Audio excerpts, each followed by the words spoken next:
Yo guys, what is going on? Jake Felzine here, back with another video, and today we are talking all things my last backpacking film, both the filmmaking pieces as well as the backpacking pieces. And with that, let's just get right on into it.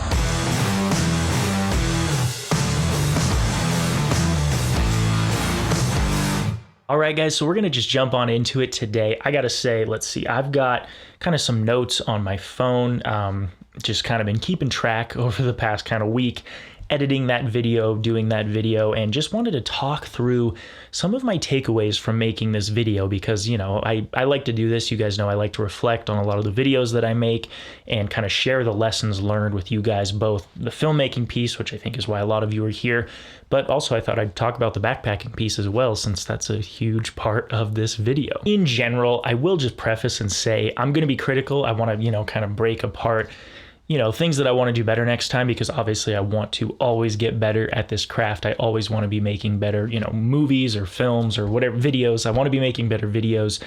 And I do just want to say straight out of the gates, this is probably one of my favorite videos of all time. I really liked this video. Just with how good it turned out. I think it turned out really well. And then B, it's just an incredible memory. And I think more than anything, one of the biggest lessons from making this video was realizing just how good, a good photo can take you back to a memory, that's for sure. But a good video, it just brings me right back to that weekend. And I don't know, it was really cool. I think I've always known this, obviously, because I love making videos, but this one in particular was just like, that's a memory that my dad and I are going to have forever, and it was awesome. So that part was really cool, which is why I think this one, kind of sits so good here. And so I just wanted to say that, because we're going to talk about things that I would change, things I want to fix, but in general, just kind of looking at it as a slice of memory with me and my dad. This is a great video, and I couldn't be more pleased with how it turned out. But like I said, I've got some notes on my phone. We're going to break down kind of two parts to this video. The first part is going to be all about the filmmaking. I'll time code it down below so that if you only care about the backpacking piece, which is just small things, I'm not going into great detail, I don't think, and you can kind of go there if you care about one or the other. I figure because this is mostly a kind of a video making channel, that's why most of you are here. So we'll start with that, but then, we'll talk about the backpacking piece as well. Okay, so for starters, I have which camera did I use for this video? And the answer to that is my Panasonic GH5S. Now, funny enough, today we're filming on Sony and we're not even filming on that camera, but I wanted to walk through sort of why I decided to use that camera, the settings that I used, as well as would I use that camera again? What did I like? What did I dislike? And I want to break down kind of the whole user experience of that tool in this particular setting, which is backpacking. So right out of the gates, guys, thinking about this video and wanting to really make a, silent film, a film with a little bit of music in the background and a lot of the sounds and sights of this backpacking trip, it became very apparent to me that I wanted to bring, of course, as little as possible for as much, bang for the buck as possible. And it needed to have good video capabilities. And when you think about the cameras that I own, the A7 III, the Panasonic G9, the Panasonic GH5S, and the Blackmagic Pocket 4K, the GH5S really fit and checked all of those boxes that I just described. It's micro four thirds, so it's very small, which is great for backpacking. I could bring about, I think I brought about 4 lenses on this trip. I only used 2, we'll talk about that, but I brought 4. And weight-wise, that was the same as if I was to bring my Sony with my 2 lenses, full-frame lenses that I have for my Sony. So the point being is that, with 4 lenses, I could still also bring just 2, which I would do in the future, and be able to pack lighter, have a smaller thing to carry on my back. And for a trip like this, that would have made all the difference. And that was the main decision factor on why I went with my smaller GH5S. And again, I'll just say it, there was definitely some shots that I think I could have exposed better. There's some color grading that I think could have been better, but in general, the image to size ratio of the GH5S, even in 2020, is incredible. It's an incredible camera, and making this video really opened my eyes and reminded me that that camera is it's phenomenal. I'm not gonna lie to you guys, it's kind of made me second guess my A7S III pre-order, but I think we'll talk about that in a different video. No decisions have been made, but yeah, anyway, I'll keep you posted. So in general, smaller form factor was why I brought this camera. I shot the entire video with my Cine D profile, which I don't do anything fancy. I just shoot the standard Cine D with sharpness turned all the way down. And I just find that in general, that profile coming out of Panasonic cameras looks incredible and is really easy to grade and still has some pretty good dynamic range. So while we're at it, let's talk picture profiles with this camera. Like I said, I think Cine D turned out great. I think it looks fantastic. It's one of the best profiles I've ever used as far as just looking soft and cinematic, but having, a decent amount of contrast, a decent amount of saturation. In general, of all the profiles I've used in all of my cameras, that probably is the profile I've found, besides maybe neutral creative style on the Sony, that just I think is perfect to about as perfect as can be straight out of camera.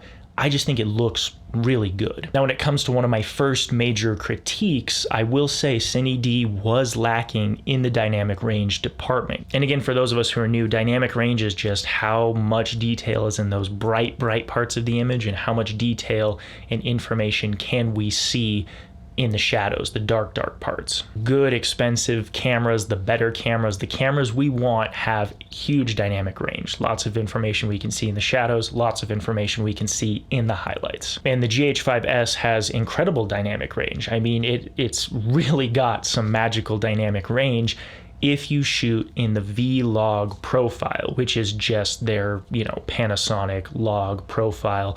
It's very flat, very soft, very unsaturated, and when you add their conversion LUT, which turns the super gray image into something more kind of like what we would expect, that 709 color space, it looks really good. And I don't know if you guys paid attention to this much, but again, being critical of my own work, there was many times in this film, because we were shooting through the whole day, right? We have to document the whole day.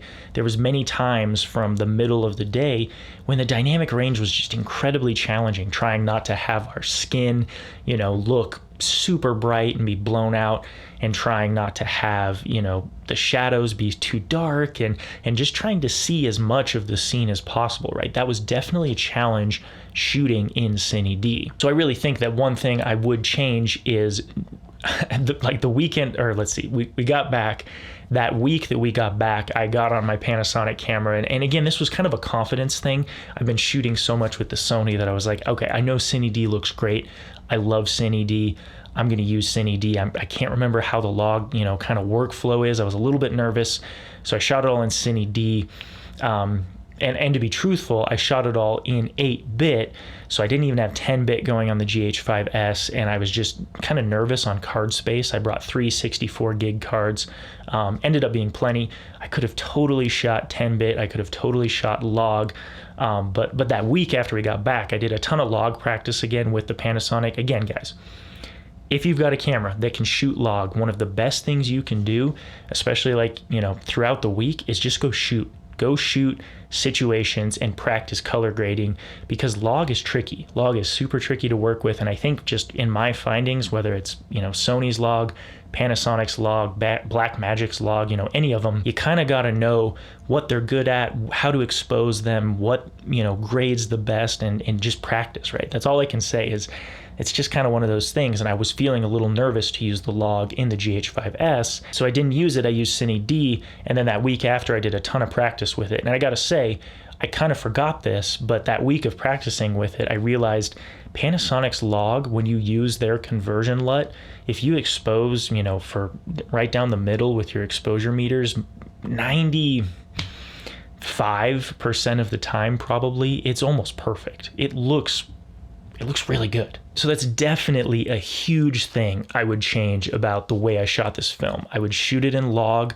I would shoot it in 10-bit. I would use the long GOP format, which is more compressed, just to save on that card space while backpacking, so I don't have to lug a bunch of storage or a laptop or anything like that. Just bring SD cards. So I would shoot it in that more compressed form, render it out into something more usable for my computer so that the editing was smooth. But in general, I would definitely do that. Definitely shoot in log.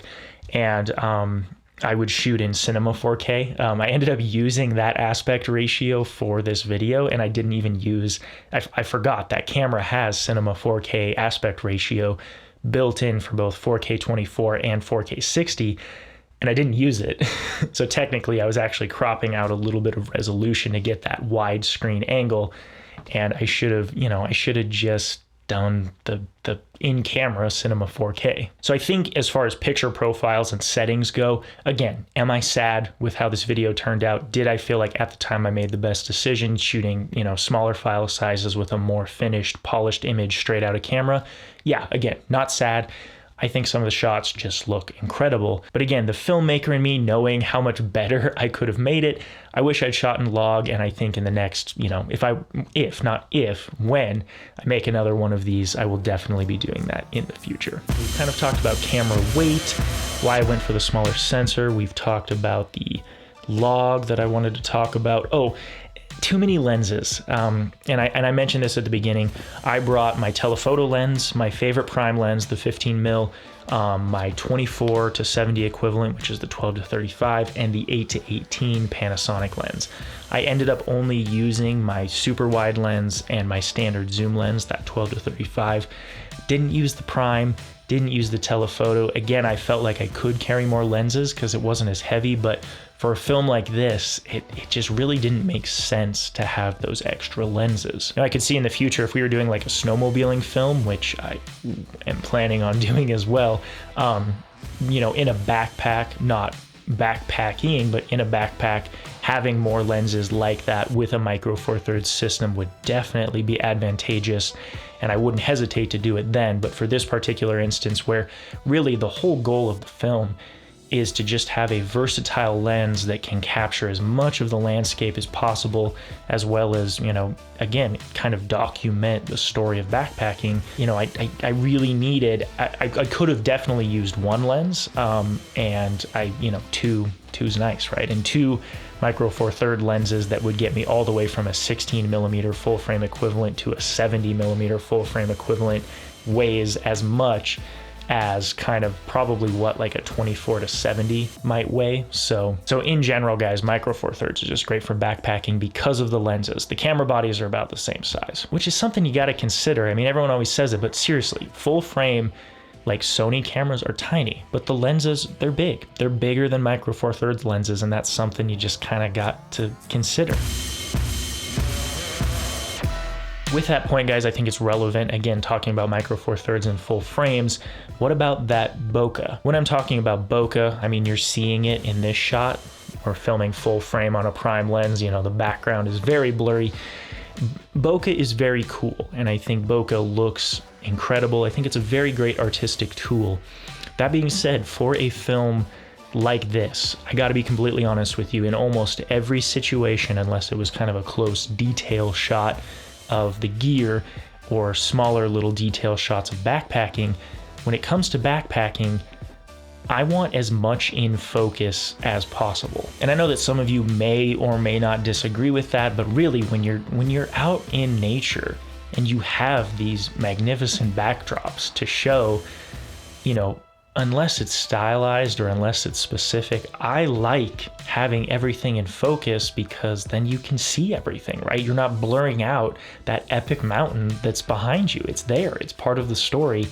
So in general, again, when it comes to nature and being outdoors and not having to use focus as kind of an artistic tool, I actually found that I didn't shoot 2.8 almost ever unless it was low light for this film. I was just like, crank that aperture, let's get that thing down as low as it'll go, and let's get everything in focus so that when we're walking on that mountain, it just looks cool. You can see everything. So yeah, I love bokeh as much as the next guy. I think it looks cool. We're using it today to kind of make my, hide some of my office back there just because it doesn't look as cool. But if we were sitting out in the woods, again, I don't have any problem with micro four thirds. And honestly, I think bokeh is kind of a weird topic because, yes, you get less with micro four thirds, but really, I don't know, it can look cinematic without it.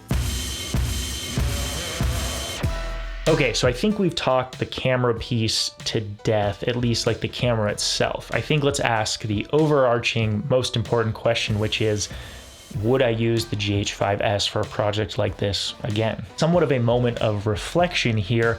As far as the video goes, that camera is so capable, so above and beyond capable for 2020, and it's a couple years old. I mean, it is a phenomenal camera. It's a great camera, and for video, I have no regrets. For a video project, I would use it again in a heartbeat. I loved the results I got, and I even know how to make them better for next time to look even more, cinemagical. The one area that I have a small amount of regret, and it's kind of a tough one, is it's only a 10 megapixel sensor. Now again, hopefully we all know this by now, the smaller the sensor resolution in general, the better the video quality, the Arri Alexas, the cream of the crop, the filet mignon of cameras has very low megapixel sensors. They are the best image ever, and they don't have 45 megapixel sensors like the Canon R5. So in general, as far as video quality goes, the GH5S is immaculate, but and I think this is the only caveat, and I've really struggled with this. I don't know how I would feel about this, but when it comes to taking photos with that camera, I gotta be honest with you guys, I was a little let down. Now this is a funny one, and I guess I'm trying to say this as politically correct as possible, because I really have always preached that camera takes phenomenal pictures, and it does. It really, really does. The colors are great, the quality is great, the dynamic range for photos is unreal.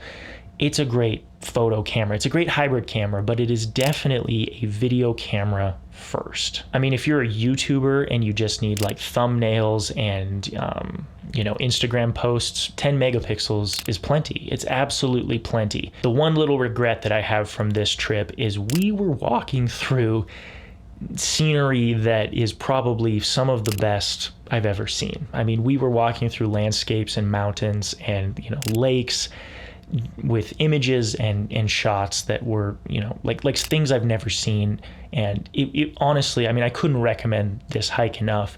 It was gorgeous. It was absolutely gorgeous from start to finish. And, maybe 8 months ago, I would have said, who cares? But now that I've shot 24 megapixels on a full frame sensor with immaculate dynamic range, I gotta say there was a lot of shots that, sure, they turned out great with the GH5S, but I can't lie to you guys, I really would have loved maybe some really big prints from this trip, just because we saw epic stuff. And just in general, I took fewer photos, and I didn't love the photos that I got as much because they just weren't as detailed, right? The megapixel count is very low. So when it comes to photos, I really at times wish I did have my A7 III on this trip. So to kind of in summary wrap it up, talking about the camera piece, the whole Nacho camera, the tool that we used to make this video, I would say I would absolutely use the GH5S again.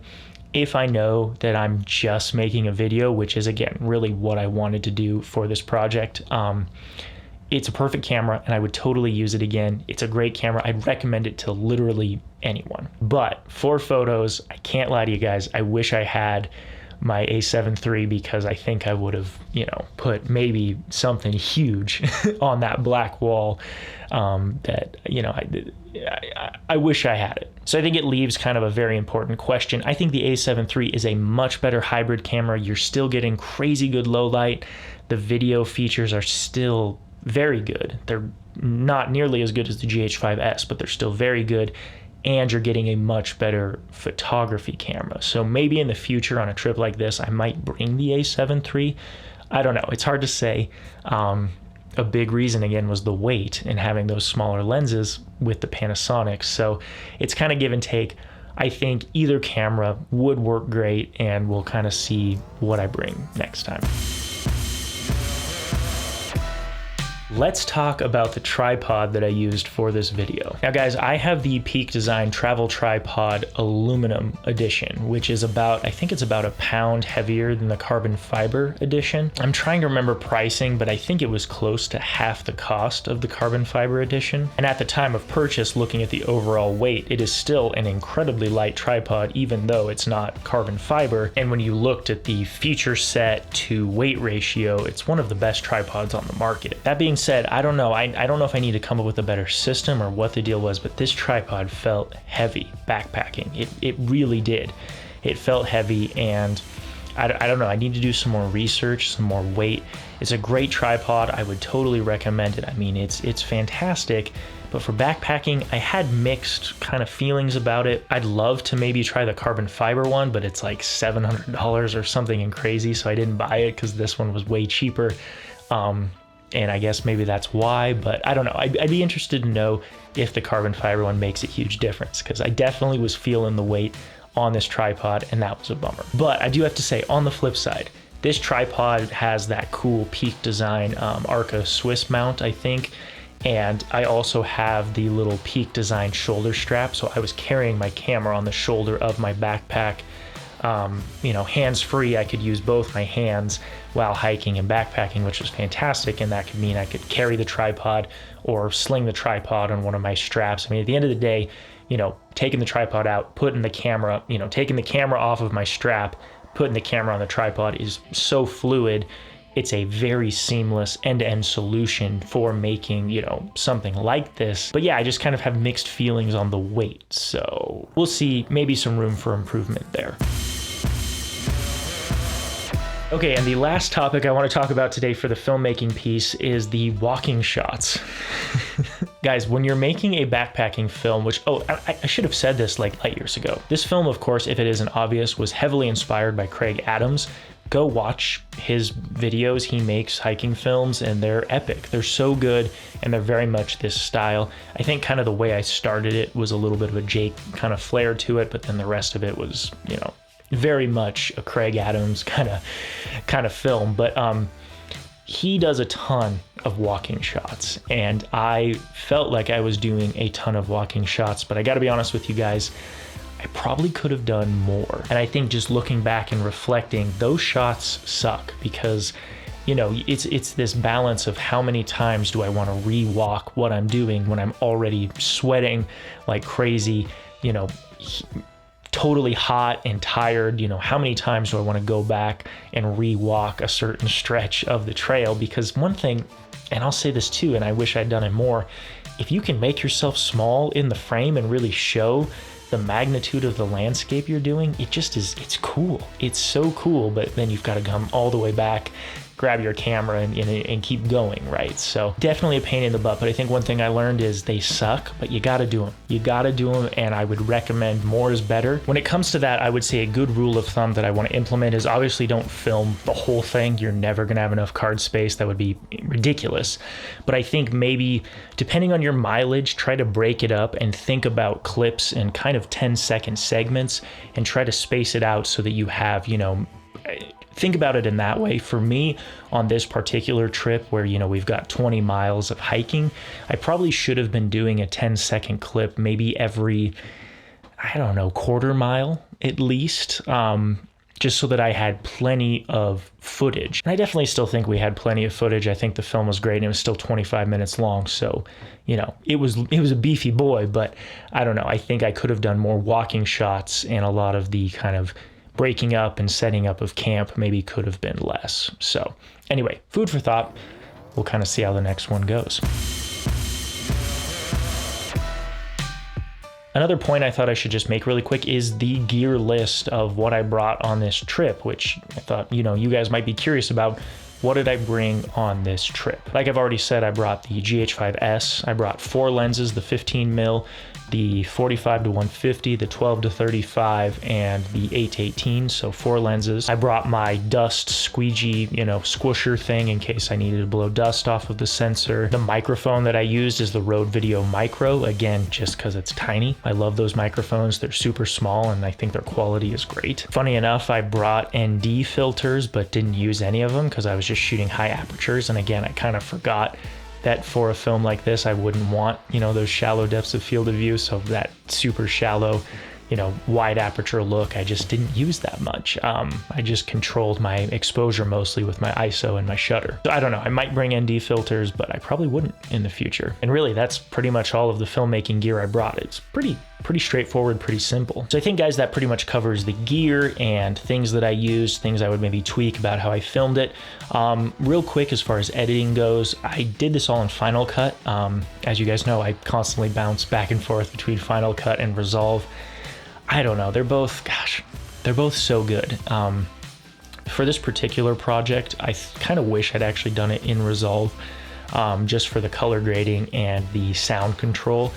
My computer could have totally handled this project. It was very simple from a clip perspective, not a lot of composite work or special effects or anything like that. And I don't know, I think if I were to do it over, I would do DaVinci Resolve. I'm going through like a whole cup of water to do this video. This is a lot of talking. Okay, guys, so that pretty much sums up all of the video pieces, I think. I don't know. If you have any questions, obviously comment down below on the video piece. I'll comment back. I'm really good at getting back to comments. Thanks 2020 and smartphones. But I don't know, if you want more follow-up, you know, just let me know. But I think now, let's move on to the second part of this video, which is kind of little things with just the backpacking piece. In general, I'll just say I want to keep this section shorter. If you guys are genuinely interested in the backpacking gear that I use, I'm happy to share it. I just don't know if this channel is totally the place for it. So I'm going to talk about a couple of things that I think were really clutch, and some of them kind of relate to the video space. But otherwise, I don't know. I don't really see the need to get into the nitty-gritty of you know, the backpacking piece. So I've got a couple of things listed down here, and I would just kind of call these out as like MVPs of the trip. I used a Smart Water plastic water bottle with a Sawyer filter. If you guys haven't been backpacking before and you know that you're going to be getting water along the way, you know, that's typically how you do it. Those Smart Water bottles are, you know, very durable, they're very rugged, and they're easy to reuse, and then they're squeezable. So as we were going, we just, you know, would find streams, or, you know, if we couldn't find a stream, we used a lake and just filled those water bottles and then screwed on our Sawyer filters and just drank from them. And that system seemed to work much better. The first trip, we were basically using the filter and squeezing water through into our bladders, our Camelback bladders with the hose every time. And that was just a huge pain. Kind of just slowed it down, whereas now it's like, oh, you just find some water, just fill up your bottle and good to go. So I will say this trip was the first time we've drank out of a lake before. If you've been to any of the, you know, Sawtooth Mountain lakes in the area, you know that they're pristine and beautiful, and you probably could drink them straight. But also, you know, my dad and I we're not like survival experts, but we've always thought that it made a lot of sense, of course, to find, you know, filtered streams straight from the source. And this late in the season, there was kind of just most things were dried up. So we drank from the lake for the first time, which is funny because, I mean, when you watch the market, like, we're all nervous. We're like, oh no, we've got to drink from the lake. Like, here we go, this could be it. But I mean, it's like you watch the marketing and the commercials for those like filters that we use.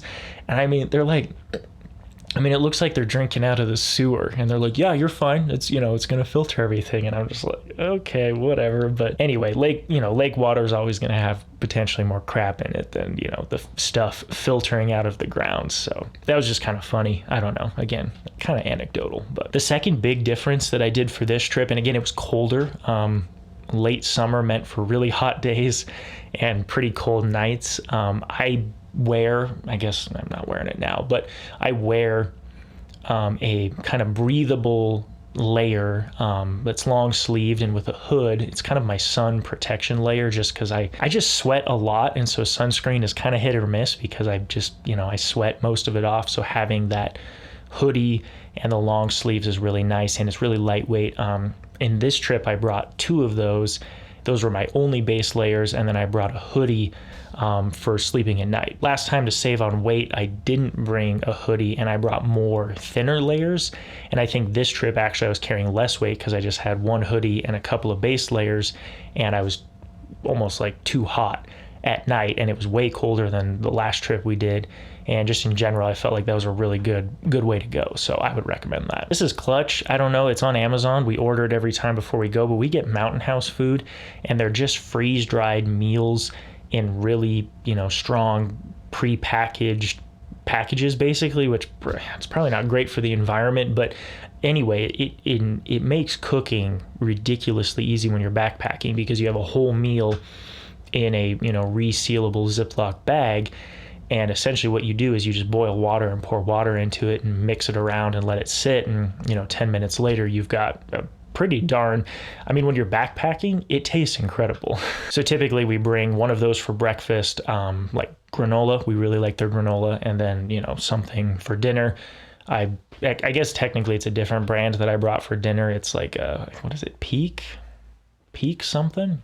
I don't know. I'll link it down below or let you guys know if you're curious. But we bring one of those for breakfast, one of those for dinner, and then we bring packable, nuts, dried fruit, that kind of stuff for, throughout the day snacking and, keeping your calories coming in, because you're burning a ton of calories. But just in general, those Mountain House type food things, they're incredible. Couldn't recommend them enough.